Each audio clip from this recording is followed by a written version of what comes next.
Today we're going to warm up together with the exercise melody paths over a major 12-bar blues. And we're going to use the exact same jam track and the exact same chords that we find in lesson 6 of the IFR Blues Mastery course. If you're following this course, you can use this video as a warm-up exercise before you start improvising and playing over the jam tracks with your instrument. And as we sing together, I want you to pay a special attention to these notes that change from one chord to the other. For example, in the 1 dominant chord, we have note 3, natural.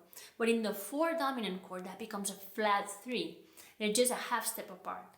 Then also in the 1 dominant chord, we have flat 7. But then in the 5 dominant chord, we have natural 7. So try to listen and feel all these details and subtleties that are so special to the blues harmony.